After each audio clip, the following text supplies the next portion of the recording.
Hello and welcome to the premier video game debate show on the interwebs. Test your might. This is going to be episode 91 coming at you, moving into the 90s. And I hope you enjoy what you've been hearing over the last few weeks. It's only going to get crazier as we go on into the Christmas season and the Halloween season. We're going to be talking about a lot of stuff today. One, Google Stadia, rip on them, powering down.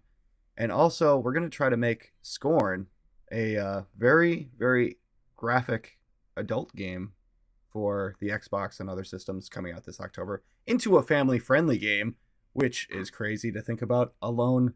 But first, let me introduce the panel today. We've got none other than Sean back on the mantle, as you've heard. How are you doing today, Sean? I'm great.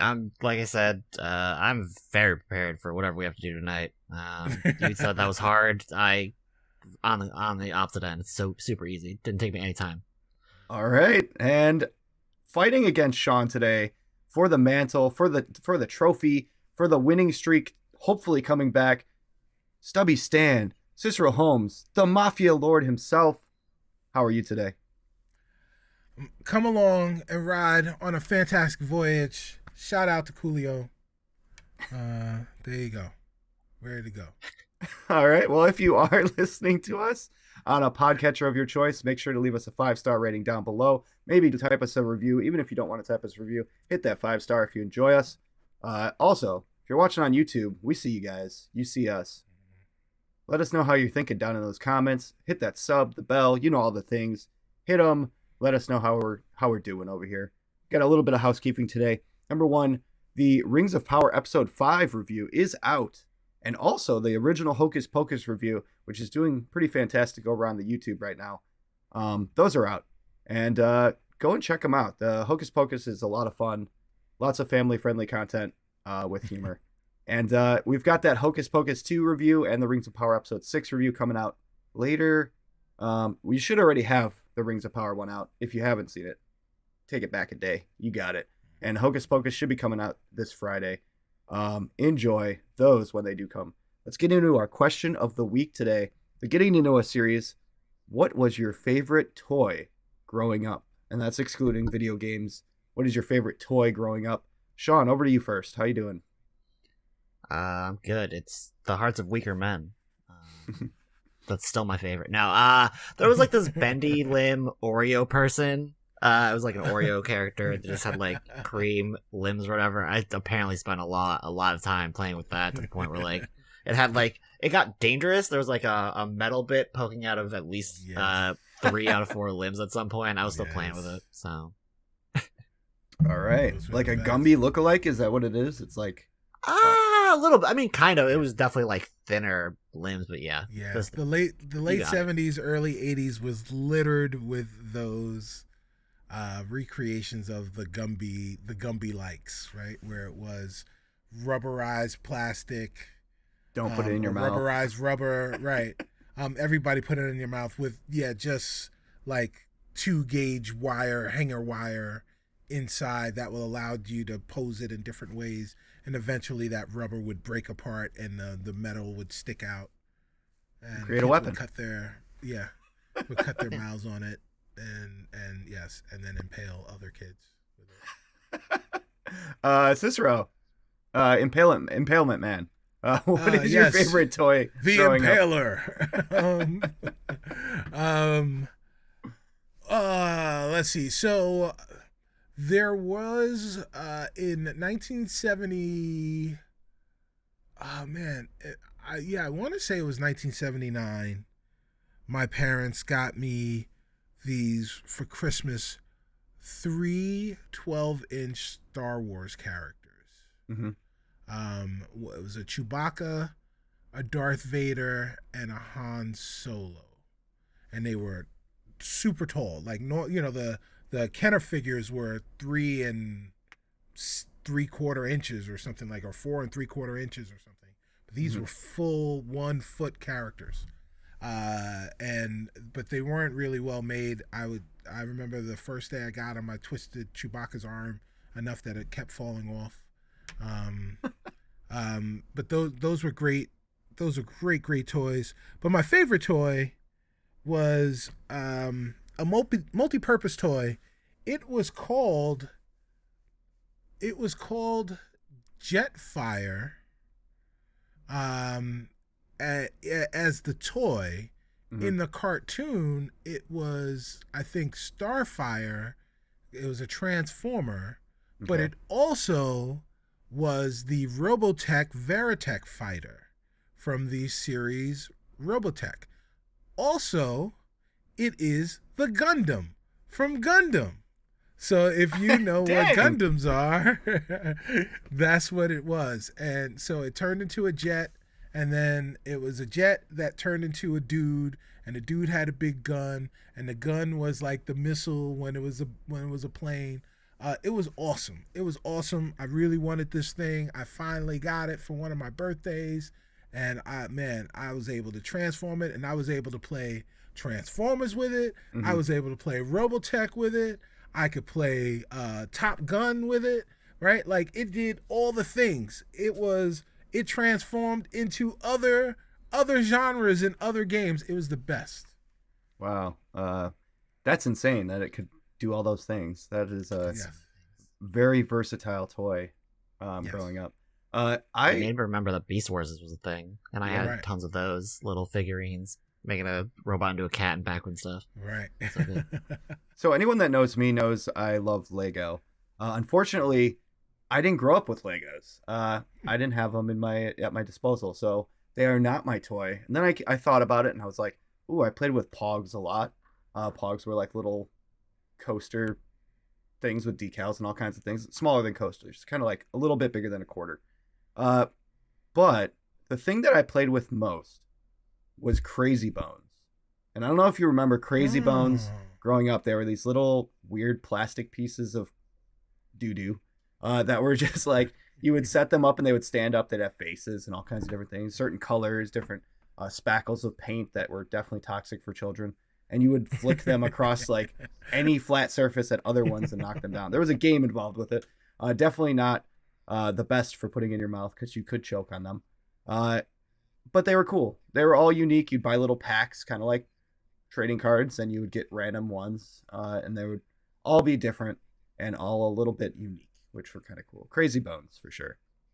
Played a lot. Wow. You guys remember Crazy Bones? I do now. I remember the name, but I don't remember. No, I like, even after you described it. They were little creepy little things, plastic, Huh. poisonous capsules. Of Oh, wait a minute. But they weren't posable. They just No. came in posable. They were just No, they a were you just just got them solid at the, pieces of plastic that were all Right. colored different things with faces. Right. Yeah. Okay. Yeah. So you could get them in like the supermarket. You pay 50 cents. Were Yeah, they you in get a the- pack were of a they few in of the- them. Right. Yeah. Okay. Yeah.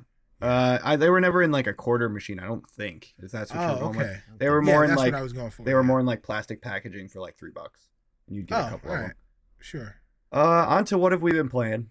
Crazy Bones out, Impalement out. What have we been playing?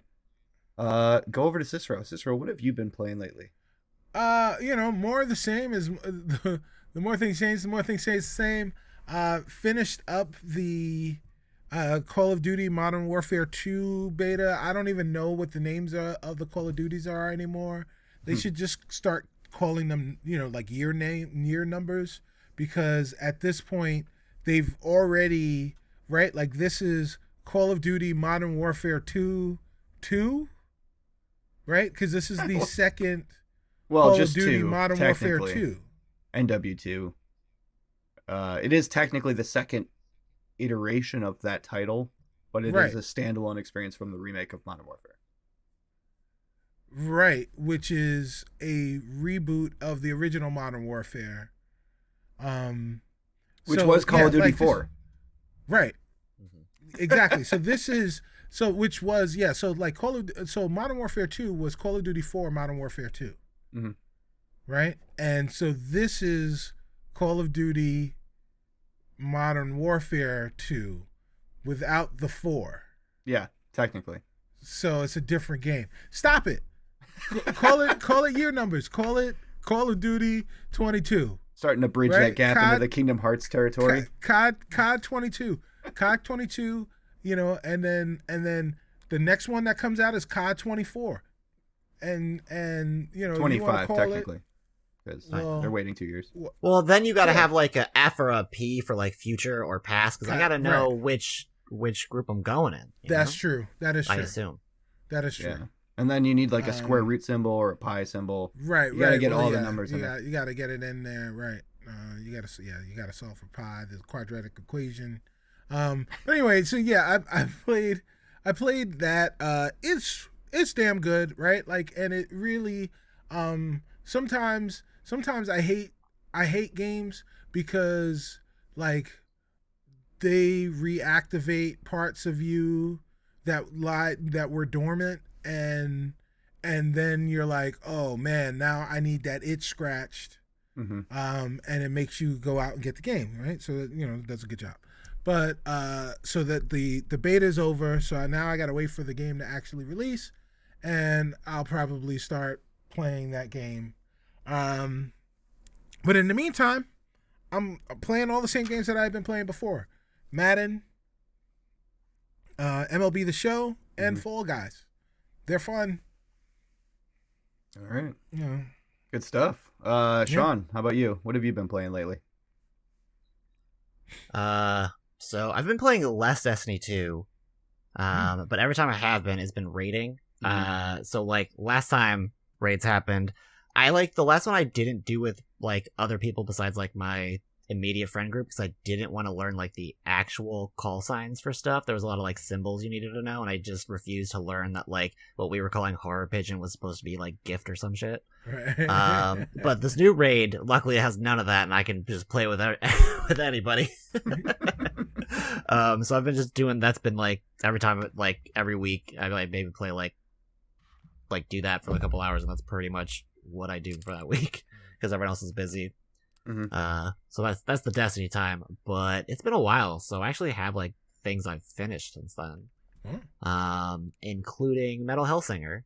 Oh, really? Which you finished? Yeah, I did finish it. Well, at least I hit credits. I'll probably go back and like do the challenges or whatever. But I didn't expect like if the demo came out, I just didn't vibe with it like at all. Like I wanted to like it a lot, but for some reason, just like I couldn't get in mesh with it. But luckily, since it was on Game Pass, I like tried it again for free, and I was like, oh wait, it like hit perfectly the second time around.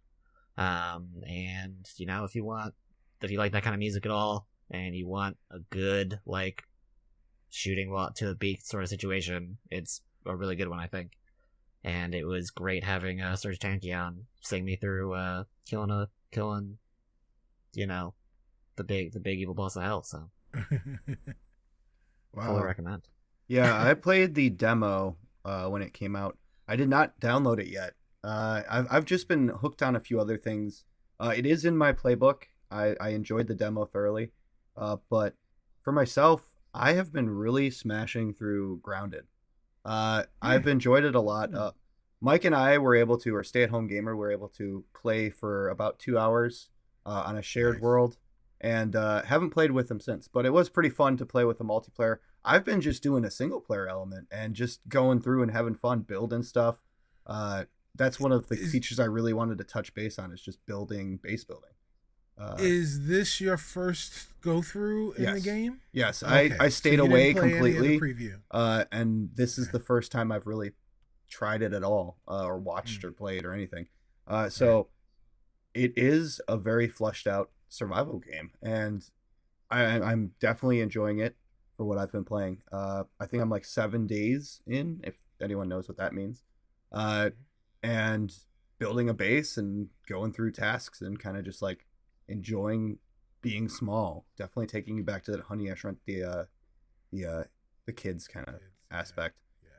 Other than that, I have been playing a lot of the same game as before, which is Shovel Knight Dig on Apple Arcade. It is hard to play with touch controls. I just want to say that this is probably not the way you should play it. You should wait until it comes out to systems with a joystick, because touch controls are very difficult to time things properly and execute moves and that kind of stuff fluidly. I guess that's a word. It is a word. Yeah. So like yeah, I did it. Yay. Half a point for Duck. Enjoying it though. It is great. It's kind of like a roguelike with a little less of kind of the continuing from where you were and adding to your like your back stats. There's some stuff that you can gain to make yourself more powerful, but for the most part, it's kind of like a clean run every time, which kind of keeps it unique each time, I guess, and makes it more difficult. So, touch controls probably not the way to go. Look for it if it is releasing soon on other platforms. I know Switch is a big one. That's gonna probably sell well. But yeah, that's what I've been playing. Those two games, Grounded, phenomenal, and Shovel Knight Dig. If you're into Shovel Knight, enjoy. It's fun. On to the news. Cicero, sorry to make you cry, but Google Stadia is gone or going down. No.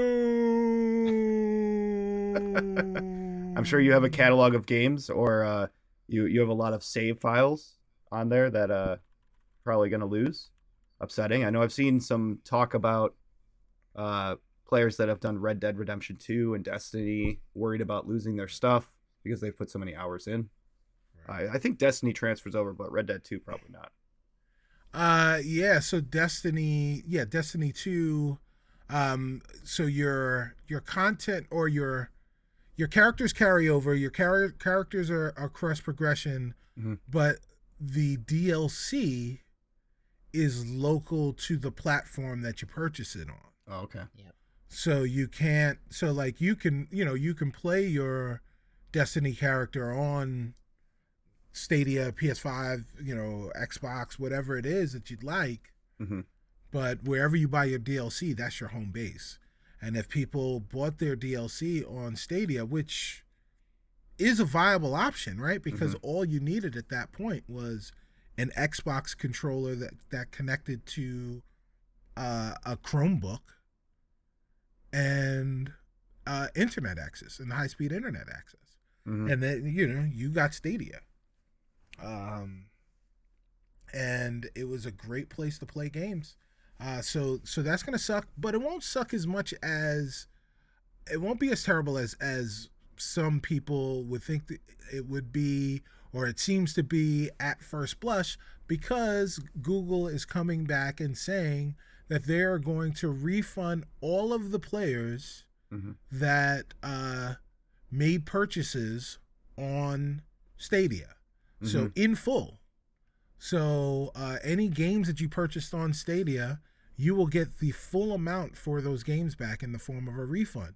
If you were like me, you bought the Founders Edition, which came with a controller and I think it was the 4K Chromecast and I think access to like extra stuff in Destiny. Then you will get, I forget how much that cost, but I think it was at least $150. You will get that back. You will get that refunded in full to you. And presumably you get to keep this hardware, which the controllers are fine looking, but they're not very functional.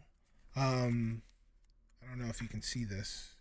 Yeah. If you're watching on YouTube, you're able to see a Stadia controller right now. Right. So this is very similar to a mix of an Xbox with PlayStation. PlayStation. So it's got the analog sticks at the bottom like a PlayStation controller, but it's got the face buttons that are identical to the Xbox controller. But what's funny is even though it's got all of that stuff, if you try to play Xbox games or if you try to play PC games with your Stadia controller, the mappings do not work the same. Really? For whatever reason. So the Stadia controllers are only guaranteed to reliably work on Stadia. So yeah, these controllers, which were the very first controllers that I had that were USB-C charged controllers, because if you guys remember this, the Stadia came out before the Xbox Series had released. They're nice pieces of hardware, but they're going to be completely useless come January 18th or whatever that date is that they shut everything down. January 18th. Yeah. So it is terrible that or it's sad. It's not it's not a shock Yeah. that Stadia is going away. Not a shock at all. I think what is the shock is how many of us were still paying for it. But what is great is that any investment, any monetary investment that you made into the service, above and beyond your membership, will be refunded to you. So maybe you'll lose those experiences, maybe you'll lose those games, but at least you'll have your money, which I guess technically is worth less because of inflation. Yeah, but technically. But there's no depreciation on the value of your purchase, right? So you're still getting that money back. So I'm understanding if they were to refund you back to the card or your payment method, what if they give you a Google Play card? With that'll be the problem, right? That's the thing that's the thing that GameStop will do, and I believe they were explicit in saying that they will refund you that money. Mm-hmm. I'm assuming to the whatever the card or whatever was the means by which you made the payment in the first place. Which I don't necessarily remember. But if it is a Google credit, that's like you might as well just keep it. Right, because they ain't nothing. Like what am I gonna do? Buy a phone? Right? Like, what else am I gonna buy? Yeah. Sean, was it surprising to you? Yeah, I totally forgot this existed at all. So 2 surprises really, and 1. All right, moving on to the next story. Let's go quick on this one. Big video game releases this fall will cost more than $60. So it's already starting to roll out that $60 price hike on games. Some of the games included Gotham Knights, Call of Duty Modern Warfare 2, Square Root of Pi, whatever it was, God of War Ragnarok, and the Callisto Protocol. So it is starting to roll out that $70 price, even with some Xbox titles mixed in there. It's going to happen for sure. Sean, you're okay with the $70 price hike? Okay, not okay. I kind of expected this for a while, and I don't know if I've paid full price, like $60 for a game in a long time, so this doesn't super affect me. Cicero, I'm sure you're down for it. Look, it's about time, right? It's about time that the price went up. I just saw an ad. on Facebook yesterday. Maybe it was even today. I'm not even sure. That where it was like, oh, Atari 2600s, we've got them in stock, and it's it was from like 1983. Yeah. And they had the games. They had them in stock, and they were like, oh, you can buy cartridges too. And we got the cartridges for $22 on sale. So $22 on sale. $22 in 1983 is $65 in today's money. Mm-hmm. Right? And that was the cost on sale. Most of those games were $30 back in 1983. And that's the equivalent of $75 in today's money. The console, which they were advertising as a sale price, or a price to be celebrated for the Atari 2600, was $180, which is $511 in today's money. So relative to what we did pay, what we had paid historically, we're paying less money now than we've ever paid for games. And I literally just talked about inflation and how the $250 that I may have spent on stuff on Stadia that they'll refund me is worth less today than it was when I spent that money. But like, imagine the inflation on on this stuff. Like when they set the price for $70 on those games originally, that $70 was worth more money than the $70 right now. This $70 may be closer to like $62. Yeah. The way inflation is out of control right now. So it's really not that big of a price hike when you look at it from that perspective. Yeah, I know we've spoke about it before about how people are going to buy the games regardless of the price. If you're a fan, you're going to get it. That's all that matters. Yeah. I mean, there's always going to be a price where you say no, not even for that, not for that amount. I love it, but not that much. But we haven't come close to hitting those, right? Because if you love a game, you'll spend the $70, or if you like a game, you'll spend the $70. If you love a game, you'll spend $90 on the game, right? Or more. And if you right, and if you can't live without it, you'll spend $150. Yeah. On it. So, so like, it doesn't matter. People will find a way to justify spending that money, and we, at this point, for most games, we have yet to hit a point where en masse people say, no, that's just too expensive. Yeah. I can't justify spending that much money on it. All right. Well, you heard it here first at Test Your Might. How we feel about Google Stadia and $70 price hike on games. On to our namesake. Speaking of Test Your Might, are you guys ready for the namesake of Test Your Might? You don't want what I got. Because what I'm giving is heartburn. All right. Yeah, I don't want whatever is happening over on that side of the screen. I do not want it. You're right. I'm ready, though. I'm ready for what Justin has for us, though. Oh, yeah. All right. Classic Test Your Might style. First question or debate topic. Cicero, you did win last debate, and Sean did not. So, Sean, you get to go first or choose not to go first. Up to you. There's a first and second position. There is not a third, fourth, fifth, or sixth, or seventh position. Only the two. And the first question, sorry to delay, Baby Yoda or Grogu Tamagotchis are coming in January. You see the ads for pre-order everywhere you go. So, I ask you, what was or is the hardest video game character or toy pet to take care of? Tamagotchis obviously excluded. Sean, would you like to go first or second? I would love to go second. All right. Cicero, come out swinging.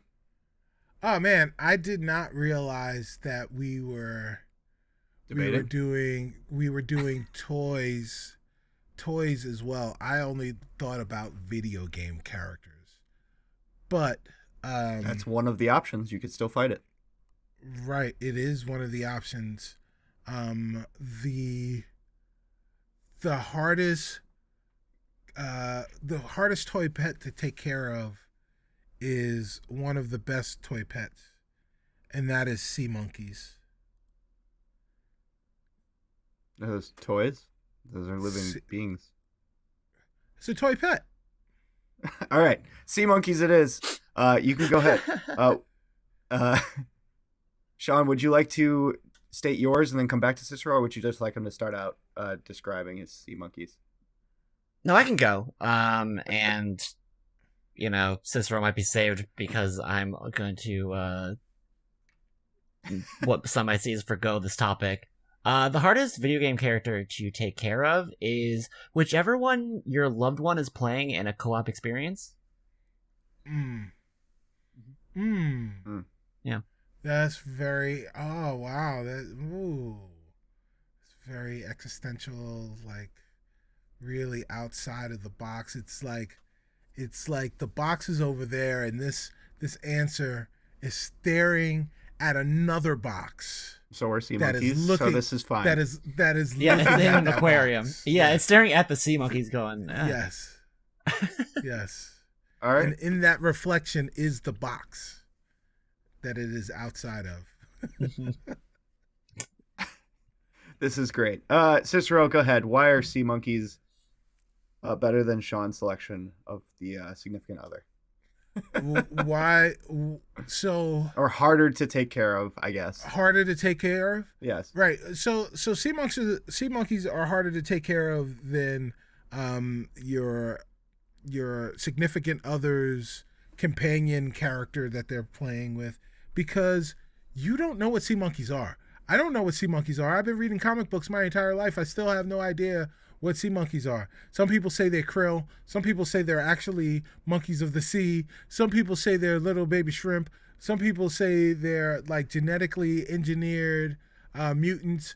Nobody knows what they are. All I know is that they die. They die immediately. But they come to you freeze dried. You put them in water and they're supposed to live. So how is that possible? Right? Like you put your 23 cents together on the page in the comic book, and then 6 to 8 weeks later you get this package of powder, and you get this container, and they say pour the package in the container and add water, and these things come to life, but then you don't know what to do with them, and they die and they dry out.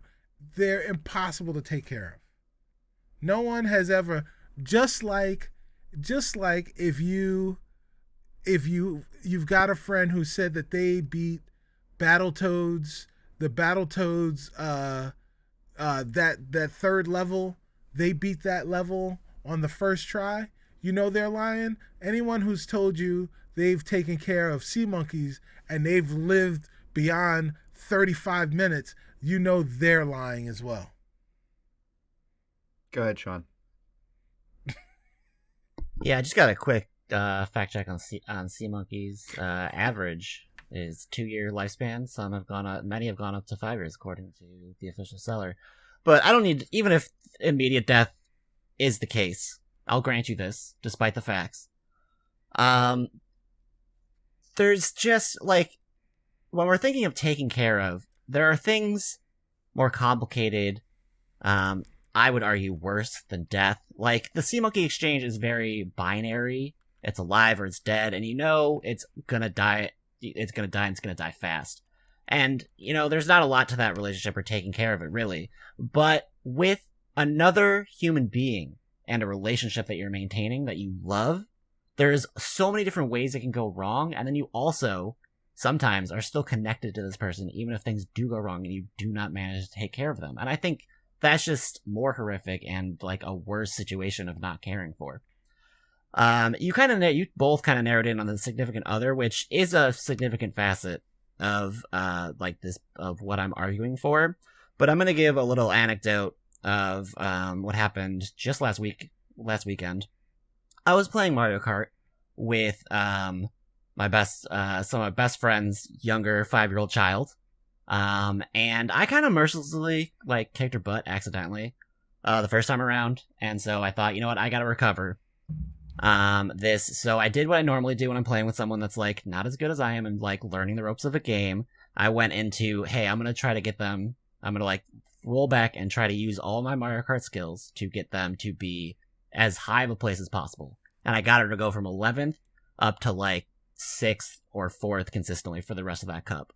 But in the process of that, it was really complicated because we were doing 50cc, and again, and truly this is accidentally, people were everyone in the house was laughing at me because I would just accidentally just be drifting and just doing what my skills were and just kind of overshooting Mario Kart, and a lot of times I would end up in first just accidentally, but I had to consciously come back and put in a lot of effort to take care of this young child, to make sure I was going back, using my shells appropriately, trying to make sure she had a great video game experience without also knowing that I was coddling her, because that's also important in taking care of somebody. You got to manage their feelings and expectations.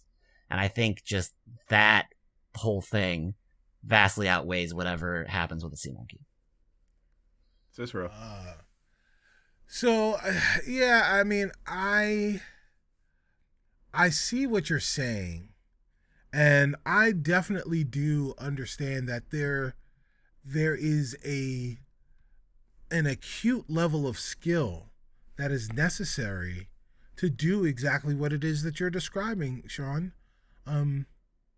But the thing is that once you acquire it, you're like, there's, obviously there's variation, right? There's variance in different people's personalities. But once you've acquired that skill, you can pretty successfully apply it in any of those situations. Sea monkeys are random. Who knows what they are? Who knows how they operate? They don't, like, they do what? They do, no. These are sea monkeys. And to be clear, right? Like, let's put this out here, right? We're going to talk about old school sea monkeys. We're talking about back in the day sea monkeys. I'm not talking about sea monkeys that are in the next to the board game aisle in Walmart, and they've got, notifications and all this other stuff. Like, I'm talking about sea monkeys that were delivered in a windowless van by a drifter that came in a pouch of powder and a glass for water out of your comic books. Those are the sea monkeys that we're talking about. These are old school sea monkeys, not these newfangled, gluten-free, genetically engineered sea monkeys of the 21st century. These are 20th century sea monkeys. Enigma. Yeah. Sean. They're not even the most complex, like, unknown things in the sea, and I just think if unknowability is the main thrust of your argument, that's what you're left with. I just think you gotta, like, imagine, I mean, no, you've had children in your life, just imagine understanding a child, or, like, a sister, or another sort of sibling. It's hard. It's, probably the same level of difficulty, I would argue. All right. I'm going to end this one. Sean, you won. Sea monkeys. Sean, you won that one. That's 1 point for Sean. Sea monkeys.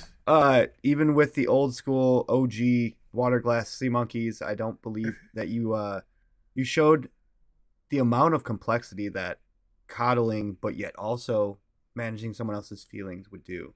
You're not only sacrificing your own position. He used a great example to define it.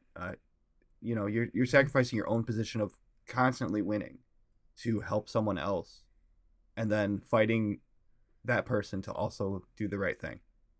Great.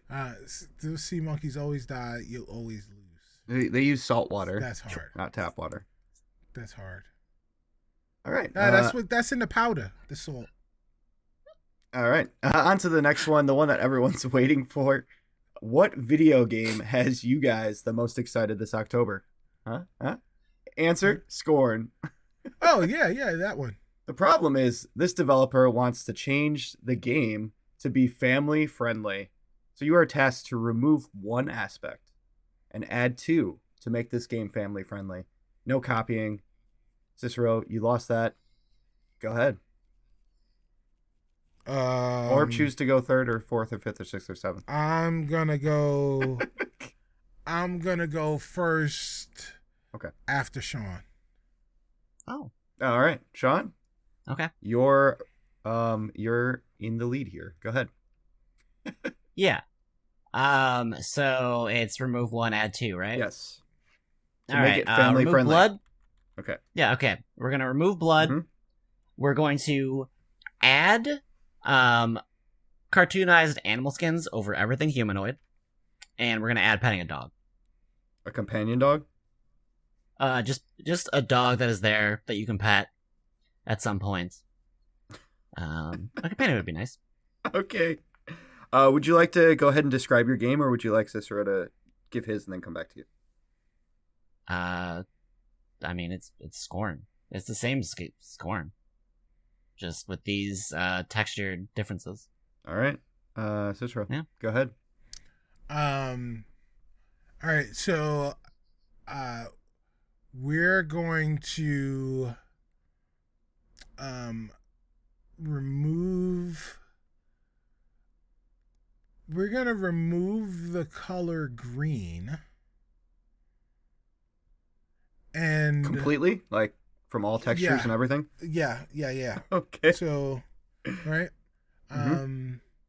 And then we're going to add um fart noises for any time there is contact made with like, skin or something like that.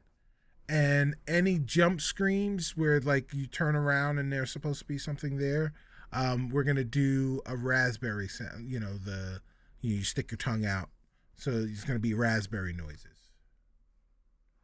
All right, Sean. Why is yours more family friendly? Yeah. So I think you're gonna be able. So I said that the like everything humanoid is going to be like skinned over with some like cartoonized animals. That's because just like number one, like when ratings are concerned, actual violence to humanoids rates higher than like cartoon violence against anything that's not humanoid. And I think along with that, how we're going to implement this is really going to nail the family friendliness down. You've been playing Grounded. They have that excellent arachnophobia mode. That's the one with that, right? Yeah. With the slider and like that. I don't know And about we're that gonna option, but yes. I'm just okay. saying I don't use it. Oh, okay. Well, yeah, it exists and it's there, and there's going to be a similar situation here where you can kind of like, it's already like you're going to get this no matter what because it's family friendly. If you don't like parental controls, can only do so much, so we're going to start cartoonized. But you can also use a slider to make it more fluffy or whatever and more like bouncy. The hitboxes are like different within that skin. And the reason this is family friendly is just because it just becomes cartoon violence. And even though there's going to be jump scares and stuff like that, that exists in children's media already. And that's just kind of there. And if you ever get too like worried about what's happening, we don't need to like detract from the experience. We don't need to coddle these children in that way and like, talk down to them by saying, oh, here's a fart sound instead of like what's actually happening here. We just give them a stress relief via petting a dog afterwards. All right. After already mitigating the the horrors of literal violence that happen in such games, we're removing that part, and then if they're scared or like stressed out anyway, they have this nice little dog they can pet. All right. Both these All games are still first-person shooters, regardless. You didn't remove that, so you are firing guns at these characters. Right. Just continuing, Cicero, go ahead. Why is yours with the taking out of color green and your funny noises going to be better? Or more so friendly? so the thing is that a lot of these games they'll run dark, but they'll like use the color green as like your entryway. It's like ethereal, but it's like the entryway into something bad. So like when you remove green, they'll use different colors, like wind up using like a burnt sienna or something like that, and so people won't necessarily feel as right. It's all about the feelings, right? And that's how you make it family friendly. You make people feel like it's not what it is, then it's not what it is, right? So removing green keeps the energy high, but also when when the first person shooting is happening, when you shoot somebody, every time you hit somebody, it lets off a fart. Right? And farts are hilarious. Just me mentioning farts makes you laugh, right? So farts are hysterical. And if people are laughing at the farts, right, and they're looking at the absurdity of the carnage that's happening on screen, they disregard the carnage on screen because all they hear are the farts. And then when the jump scares happen, you want to get scared, but if somebody raspberries you during the jump scare, it's not scary anymore, and you feel safer. That is how it's going to achieve its family-friendly rating. It's all about the feelings. John? Yeah. So you were talking about removing the color green to like, get people out of the like zone of knowing that like something bad is going to happen because of all this green. But I think that just kind of like obfuscates and confuses the viewer to make things like more stressful, really, because like if you don't have that, the reason we use these tools is to communicate things effectively, and if people are going through this experience and not knowing when they should or shouldn't, like they don't have any tells on like when they should or shouldn't be like scared coming up, other than a raspberry has just happened while I'm already scared, possibly, that's just going to detract from the experience and make it an uncomfortable game that veers too far away from what families want to play together. Well, and it's like, yeah. Sorry, go ahead. Oh no, please. I mean, it's wonderful that you talk about the fact that people won't know to be scared, but they won't be scared because there's fart and raspberries going off all the time. All they just keep hearing are farts, so they're not scared anymore. You can't be scared. No one has ever been scared after hearing a fart, even if the person who was farting was scared. When they farted, they're immediately laughing because they farted. They're no longer scared, at least for a moment. Stop being scared because they're laughing at the fart. All right. Okay. I think I'm going to call it. I don't know if we can go any further on this subject. Both of these options are still, it's tough to decide here. Sean, I like where you went with this, with the dog and the cartoon skins, but I still feel like regardless, you're going to be shooting really creepy looking cartoons. And I think that's why... What? No, it's a skin. No, it wouldn't be that. It wouldn't be creepy. I mean, yes, you're still shooting, but shooting happens in cartoons all the time. But like, at that same time, you're getting the gun sounds, which you're shooting characters that you might or may know. And I don't think that would be as family friendly as the farts and raspberry sound effects taking over, even though it would be annoying over time. I think it would be less family friendly to fire those guns with the sound effects, and even without gore. That's hard. Well, you said blood, but right. Yeah, I did take out blood, whereas Cicero has all of those aesthetics. Yeah, right, and they're just and everybody. I'm accepting the judge. I just want the audience to be clear what right. we'll be looking at. They're farting while that's happening. I think based on the creators of this game, where they made everything sound so gross, and that was their intent, Cicero took that away, and I think that won on this argument, because that was the largest thing they really focused on. So that's one each. All right. Okay, on to number 3. There you go. Big news. Hopefully you guys aren't spoiler free here. Because Wolverine was announced to be in Deadpool 3. Or going to be in Deadpool 3. Everyone's excited about that. Don't listen to Cicero. Yeah. Pitch me the developer and also the video game to release next to this box office hit of Deadpool 3. Cicero, you won that one. Sean, you're up first if you'd like to. Yeah. Developer first, please. I'll go first. I just need to remember who made this game. That's what the heck? Sea Monkeys. No, the Sea Monkeys did not make this. All right, yeah. So this game is going to be, it's going to be a Hitman, with an X-Force flavor. Okay, who's going to make? IO Interact. Whoever makes Hitman, IO Interact. Yeah, that's right. Yeah. All right. Do you want to pitch the game, or would you like to hand it over to Cicero for his title, or his? Yeah, I can pitch it now. Okay. Yeah. So the thing about having Wolverine and Deadpool, more specifically, I'm gonna go with Wolverine catchphrase. His best is what he does, and what he does is killing people. And I think a great way to put that to the test, and a way that they often put it to the test, Deadpool and Wolverine, is like, hey, who's going to be better at killing people around here? Who's being, Deadpool's the one kind of being more creative about it.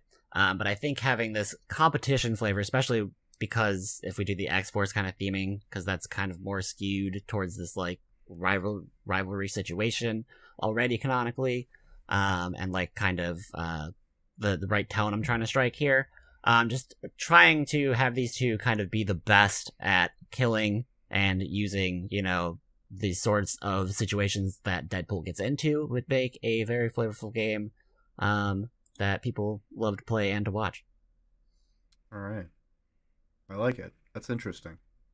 It could work out. Cicero, what do you got? we're making an action title.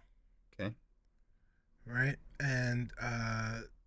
And much like what Sean said, right? You've got two of the most efficient and effective killers in the MCU teaming up with each other. So there will be lots of killing. And when you think of action and lots of killing, one of the first developers that comes to mind is Team Ninja. Mm. So this is going to be a Team Ninja at times co-op beat 'em up. A beat 'em up.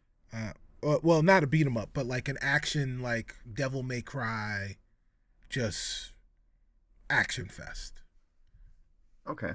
Devil May Cry, Ninja Gaiden, just waves and waves of enemies coming at these two Marvel heroes, and both of them using unique ways to efficiently dispense with these people. All right. Sean, why is your Hitman game better than this action adventure from Team Ninja? I mean, I would say, like, personally, out of games I would play, I would probably go towards more the, do a bunch of combos and, like, do a bunch of, like, slay a bunch of people, Team Ninja style. But there's this appeal to the Hitman games, especially with these two characters, where you can, like, front load their personality and, like, what they're doing, and just the creativity in the kills. And I think what we're gonna do is, I was doing this, and we're doing a Hitman, but I think I know what we're gonna do is add an element from Deathloop, where there's, like, that rival assassin coming in, because you can't super Hitman super well as Wolverine. Like, Wolverine's got his claws, he's gonna claw it up, usually, unless he's forced not to. So I think a key element to this is going to be, since it is a competition, you're, like, mostly going to be playing Deadpool. Maybe sometimes you switch it up. But if you're going to be doing, like, an invasion mechanic, you're going to be coming in as Wolverine and trying to instigate in that manner.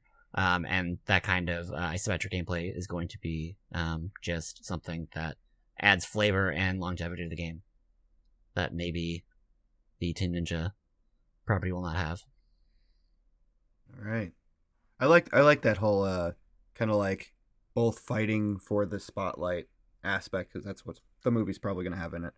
Cicero, Team Ninja's action title, beat 'em up mix. Why is yours better than the Hitman X-Force? Well, it's because it's all about the story, right? It's all about kind of. I imagine that this game will start before the movie begins, right? So we'll meet both of our characters before they meet each other in the movie at the beginning of the game. At some point during the course of the game, the events of the movie and the game, it will intersect, and then we will also have bits after the movie, right? So there will be some spoilers, or maybe like canonical events that happen at the end of that adventure that keep the adventure going on. So so we're gonna have all of those elements that really kind of tie. It's very MCU to tie in multiple platforms, and multiple content delivery devices to create a more integrated universe. So we're going to have that aspect of it, but also it's going to be about, right, like these guys who are efficient killers kind of doing their killing kind of in the same place, crossing paths, when they do. And in the game, it will kind of be like It Takes Two or A Way Out, those games where each player is playing one character specific version of the game. So someone's playing as Deadpool, and they're going in and they're shooting their weapons, and they're using their sword, and they're doing that to dispense with killing. And then the other one is playing as Wolverine, and he's got his claws out and he's leaping and he's launching himself all over the place, and he's playing that way. And then when they cross paths, as they cross paths, there will be opportunities for you to use them together. Like maybe Deadpool tells Wolverine to like impale him up the butt with his claws, and he uses his sword to swing around and chop people around, like they spin in a giant circle, and he winds up slicing a bunch of people as they get surrounded or something like that. Just really absolutely outrageous and ridiculous things that you... And there's farting, so it's family friendly. Right, exactly. Yeah. Somebody will raspberry. But like these things are things that like, these are the type of events that you kind of see in a Ninja Gaiden or in a Devil May Cry, where there's like flashes on the screen and that kind of stuff. So they can make a show of them teaming up and doing something completely outrageous in the Deadpool style, but then stylize it in the Team Ninja style as they're playing through the game. And then, you continue, you'll go through, and then maybe at a certain point you're past uncross, and you finish, and you finish up the game doing your own thing, having used some of the lessons that you learned from the other person as you complete the game. All right. Interesting. I'm going to give you guys each one more sentence. Now, you guys are pretty even right now in my book here at high points and low points. So this sentence is only to smash the other person's game. You are not allowed to defend yourself at all. It is only smash. That is it. It is Hulk smash with the Impaler over there. Sean.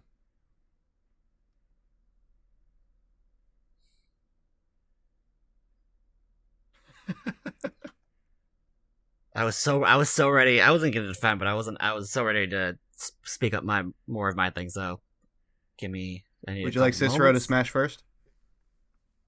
I can smash. If Cicero wants to, I don't want to do that. If you're ready, go for it. I'm ready to smash. I'm ready to smash. Let's go. All right. This could decide the winner. Just so you guys know. So while Sean's Hitman idea is very interesting, I think the problem with it is it spends way too much time worrying about one specific kill, or one specific group of kills. So you're hitmanning it up. You're spending too much time on one thing. All right. And that again, was more than one sentence. That was more than one sentence. That's fine. I'll give Sean an extra sentence as well. Remember, you can't defend that point. You can only attack. Mm-hmm. Okay. Mm-hmm. Yeah. I mean, I know how to use punctuation, so I don't even need that extra sentence.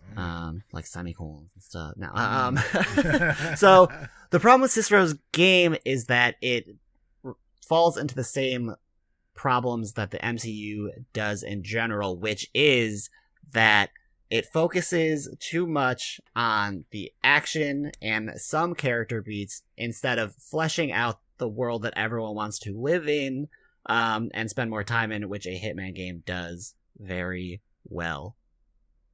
Second sentence, since I get it. Nerds love Easter eggs. Hitman games provide Easter eggs. Okay. Those are smashes and pumps. Your second sentence was a pump, so it's redacted. That's true. You can eliminate. We can redact it. It's fine. I like it, but it was redacted. Jeez. You know what? I think the highest point here was when Cicero said that his game started before the movie, continued throughout, and then had some on the tail end as well. I think that's what it was. I think Cicero got you there. It kind of like involved the audience in that whole story. Now, I wish, Sean, you would have brought up Kane and Lynch. I really do, because IO had that under their belt, but you didn't. I was waiting for it. That could have won you the argument.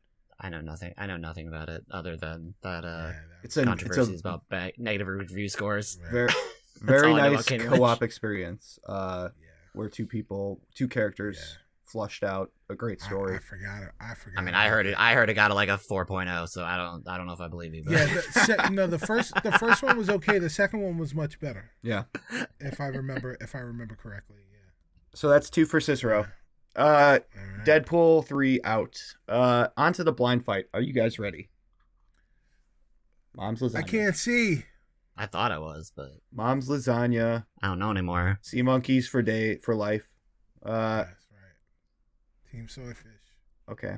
All right. Now, Grounded is out 1.0. And there's lots of boss battles in that game. I don't know if you knew. There's the one that they added, which was the mantis.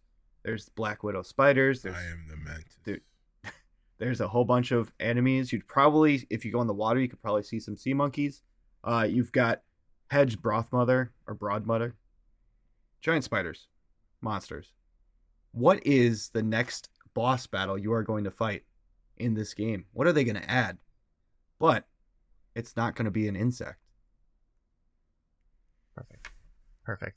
All right. It can be a small animal, but it has to be something that you can beat.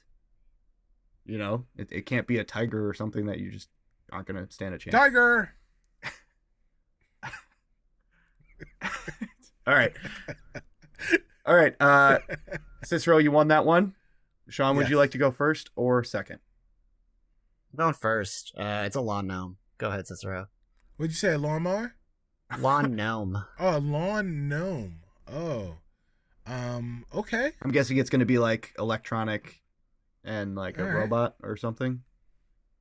Well, See when it comes back to my side. Okay. All right, Cicero. I don't know if sea monkeys are insects, so you can't use those. oh, dang, No one knows anything. They're everything and nothing simultaneously. I got the best one for them, and that is a raccoon. Ooh. All right. I like it. Interesting. Sean, you're lawn gnome, straight out of Power Wash Simulator. What can I get over there? Okay. Yeah, what you're gonna get out of lawn gnome situation is, just a classic yard staple that you don't need to, be worried about fighting at night, either because you're worried that a raccoon's out during the day. You don't want that, distracting you while you are trying to play this game, concerned about animals. So you're gonna take it, an object that people kind of scorn already, and often either they love and want to spend more time with it, or there's lawn gnome hate. I'm not a hater, but I know there's lawn gnome hate out there, and a lot of people are going to enjoy taking their time dismantling this thing. And I think it would just be a nice good Dave and Goliath change of pace. Get a humanoid that's not a human, and also you can get some Shadow Colossus vibes happening. And you're grounded. Ooh. Feels good to me. Interesting. All right, Cicero, your raccoon. Well, speaking of Shadow Colossus, right? A raccoon relative to the grounded kids is humongous, right? So is a garden gnome, technically. Right. Yeah, but but this also moves. Think like those giant dinosaurs in Horizon. Zero Dawn or something like that, right? This is going to be pretty big. But also, here's the terror. There are two moments of terror when you think about a raccoon as a boss, right? The first is raccoons are nocturnal, and you try to shut yourself down at night in your fort that you've set up as a barrier of protection against the creatures that could come out, all the nocturnal creatures that could come out at night. And your fort keeps you safe. But the thing that you need to worry about with raccoons, number 2, is opposable thumbs. They have opposable thumbs, so they can open things. And you've got meat curing, and that you're heating, and you're doing all this stuff inside your fort, and the raccoon can get in there and check stuff out because it's curious and it smells meat and it will want to eat it. So it is an immediate threat to you and your survival, and you're going to need to team up with several people in order to take down the raccoon. All right, Sean. What have you got? I don't know how you. I mean, opposable thumbs, they are intimidating, but like numbs of thumbs, my man. I don't know. He did say yours didn't move. Is that true? No, that's not true. It's a boss. It's got to move. And yeah, so it's gonna be moving around. It's gonna be fee-fi-fo thumbing. You know, I mean, I know we're mixing media there. I know we're mixing media there. That's supposed to be a giant. However, it's living in the moment because it's finally bigger than it's bigger than a thing. Living in and the it's tired moment. of Yeah. Thank you for that. And you know what? I think there's a good opportunity for some like backstory, like before you were down here. I imagine maybe this was like a Honey I Shrunk the Kid situation, and maybe you were kind of one of your children were kind of addicted to this gnome before, and now this gnome, the same kind of situation that got you tiny is making it alive, and it's not happy. And what's worse than just a hungry thing coming after you? A spiteful thing coming after you. And that's what this gnome provides. All right. I mean, that's a great backstory for a specific kid in Grounded. It's a great one. It's a great one. But you know what a raccoon is? A raccoon is a universal problem that is easy to understand and doesn't take a lot of narrative work to add into the game and make it a threat. It's got opposable thumbs. It's huge with opposable thumbs. All right. Okay. All right. Now, this is what I'm gonna give you guys. I'm gonna give you guys. Cicero, you're going first. How do you defeat your creature or your boss fight? How would be the way to take it down? That's a question for both of you. So, okay. Sean, you're gonna get a little time to think about your gnome. Cicero, how do you defeat your raccoon with opposable thumbs? Right. It's got opposable thumbs. The way you defeat the raccoon is in 1983, there was a little movie called Star Wars Episode 6, Return of the Jedi. And in that movie, the Ewoks defeated the Empire and their AT-STs by using the forest moon of Endor as a weapon against the invading army. And you will do the exact same thing with your backyard by using giant stalks of grass to create booby traps that will stagger and stymie this raccoon to the point where you guys can Gulliver's Travel tie rope stakes around it. Like you just lasso rope stakes and you trap it down and you mat it down and you capture the raccoon. Okay. So no killing. You're just going to trap it? No killing. Okay. Yeah. All right. No killing. Sean, your gnome. You're gonna smash this thing. You're gonna. I mean, you can use traps and stuff. I am not familiar with Grounded, but it is like a survival like build stuff game, right? Yes. Yeah. You're gonna build stuff. You're gonna try to basically the end goal is also a trip, but get it into a sharp object, and you got to spend the time to smash. You got to remove its hat. I think is gonna be the key point. And then at the end of that, there's gonna be kind of like a weak point, that you kind of smash, and the whole figurine kind of just shatters. I think, in a very rewarding way. Okay. All right. You use its pieces for loot. You use its pieces to build more stuff because it's that kind of game, obviously. Yeah. You would upgrade your armor and stuff like that with the pieces. Make a nice house out of a nomad. The raccoon becomes a mount once you capture it. You ride it like across the Well, yard. you're able to call it at special times, right? Because like once you so the whole raccoon thing is an event, right? So you can do all these different things. So you could, set up your booby traps, like the event is, could be coming at any moment, and whatever you have done, like if you've got all the stuff done, you can trap it and get it to the point where it realizes that you could have done worse to it, and it will come and aid you in quest. And if you need to like go across the yard, it'll come around and stuff like that as a reward for doing all of the other stuff in that quest. Can we strike that last paragraph from the record since it was not addressed in the question you asked, since I lost my sentence? Oh yeah, sorry. Since you lost your sentence, yeah, sure. As much as I enjoyed the boat ride we just went on with a rideable mount of a raccoon, yes, Cicero, I am going to sadly have to strike that from the record. Okay. All right, Sean, That's I think you won this. I'm gonna go. I think that's wrong. I'm gonna go with Romeo and Juliet on this one.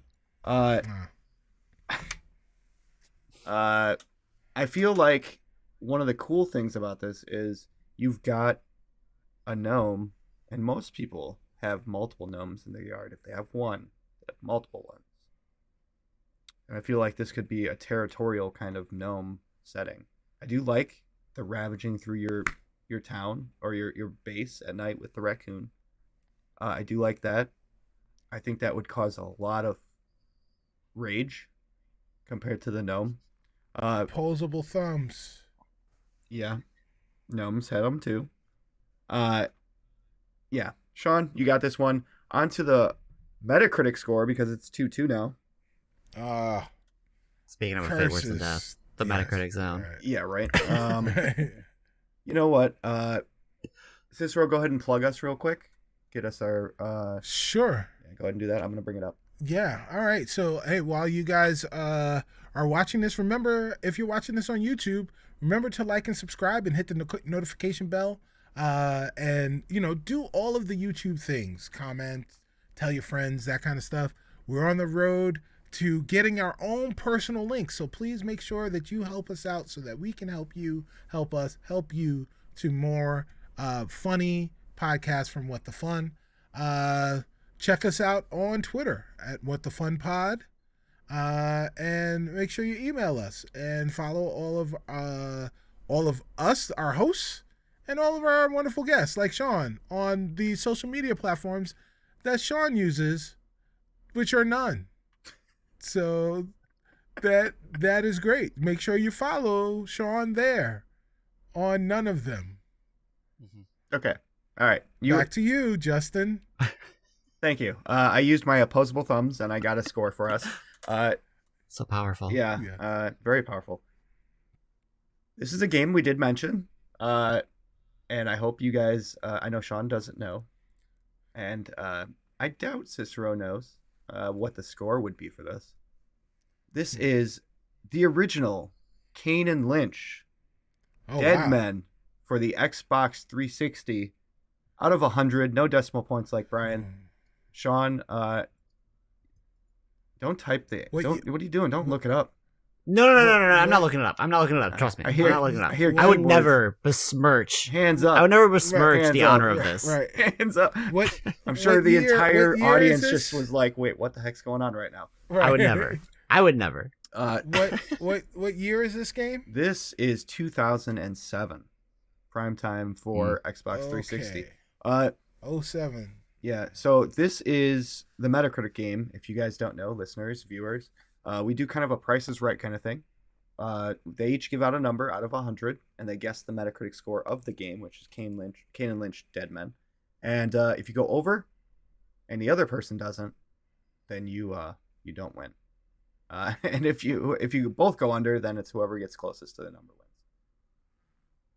So, But if you both go over, whoever's closest wins. okay. All right, you guys got numbers? I do have a number. All right. Go ahead and scream out your numbers on the count of 2. 1, 2. 57. 37. Oh, 7's nice. 37 and 57. Yeah. Yes. Yeah. The correct answer is 65. Cicero. Oh, wow. Cicero, you put it really low there. But it makes sense. Yeah, came in with a hard D pause. Yeah, so like it was I thought it was low. But yeah, I thought it was lower. Sean thought it was really low. Sean thought it was like embarrassing. I forgot what a number was until I was saying one. Oh, okay. I'm gonna be honest. That's fair. Well, yeah. That's our show. Cicero, anything to say to your fans? 2 weeks in a row. Turning out to look like what I've been doing lately. Yeah. So yeah, it's you gotta believe in yourself.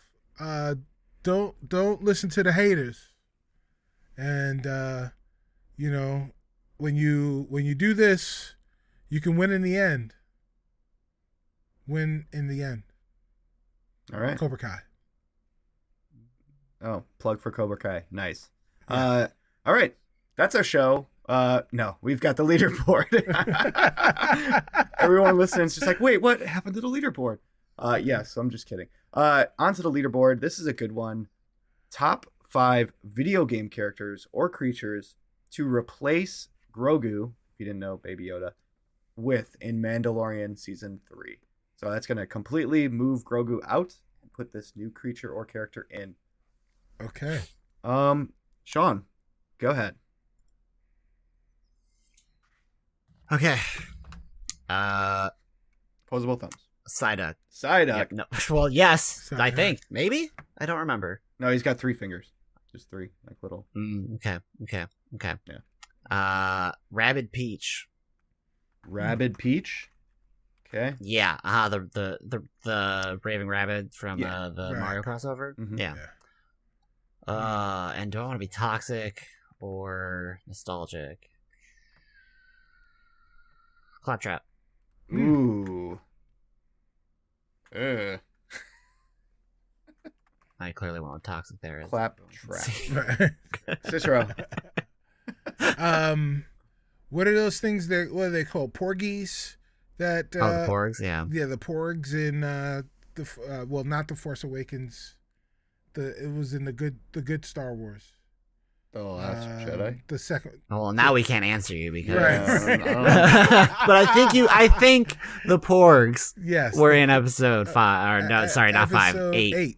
Yes. 8. Yeah. Whatever the hell the name of that movie was. So yes, Porgs.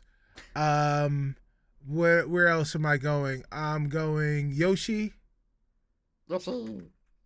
Yeah. I don't know how to spell Yoshi. That's good enough. Yeah, that's right. You did it. It was good No, enough. did not. No. Right. Yoshi. You should. Sad H's. And yeah, all right, there you go. That works. This is not how Japanese works at all. You know what? I'm gonna go old school and say Qbert. Hubert. Yeah. Oh, I fixed Yoshi, by the way. Yeah. All right. Yes. And added as a Qbert. All right. Someone want to type for me? I've got the number 1 pick, which I would love to see. This would make hysterical scenes. The Untitled Goose from Untitled Goose Game. Can imagine him literally going as like Mando speeds up or something. That would be great. I also went with a Pokemon, but I went with Jigglypuff. I thought Jigglypuff met the roundy criteria of that.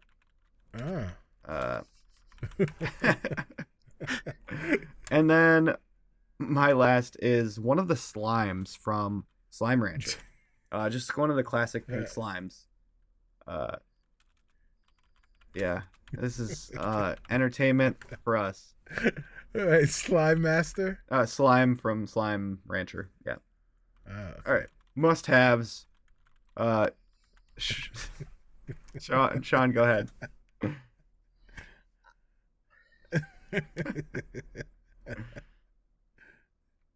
Can I be someone else? No. Yeah. Psyduck. Okay. I've really painted a terrible picture with mine. All right. Cicero, your must-have? You know what? My must-have is Qbert. Okay. And mine is going to be Slime. Huh. All right. I feel like I could fight for Goose Game because the Goose, it would be hilarious to have that Goose in the back seat. I just feel like the comical standpoint of him causing mischief would match Grogu's perfectly. Yeah. And then also the hilarity of having a Goose in the back seat of Mando's ship would be even better.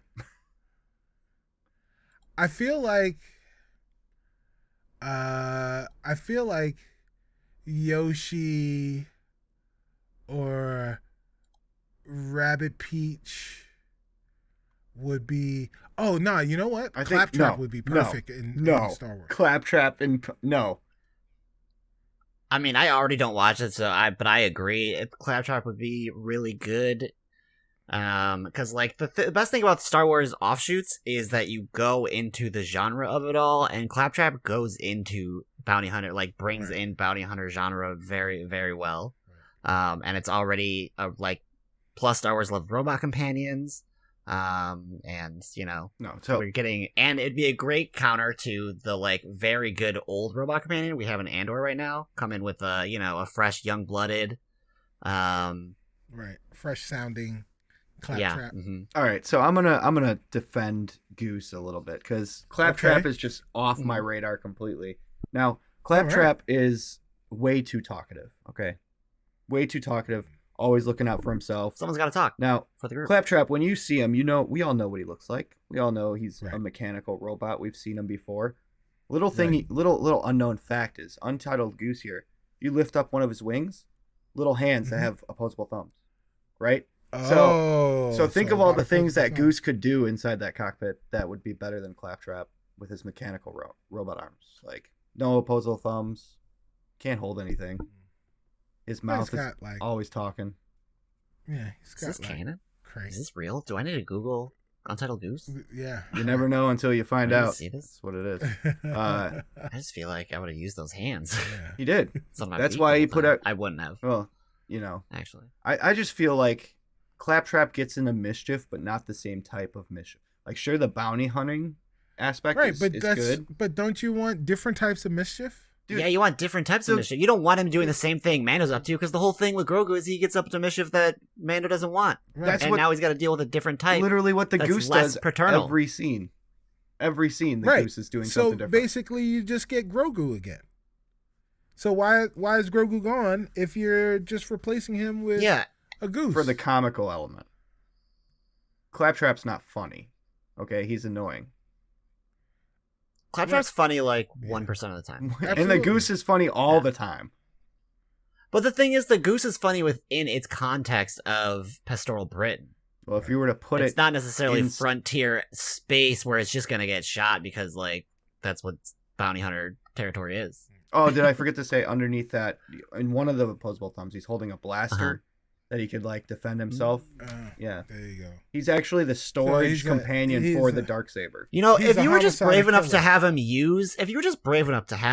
the Goose use its beak for these things, I would be 100% with you. But because you're choosing the coward's way out and, like, making this, a mutant Goose, I can't stand with you. You gotta go with the purity of the Goose. I'm just saying, if he held a blaster in his mouth, it would be sideways, and I don't like the look of that. I say. Well, then you don't like the Goose in Star Wars. I'm sorry. Yeah, I say, if we're gonna have another companion that is close to Grogu but slightly different than Yoshi, is great because Yoshi is always eating things, and so that would remind him of Grogu in that way. Mm-hmm. But Yoshi could also be a conveyance. I mean, if we're just going similar to Grogu, Rabbit Peach has the form factor. Right. And like not that like I haven't watched a ton of Mandalorian, but like just because Grogu is a child, I know there has to be some sort of selfishness in there.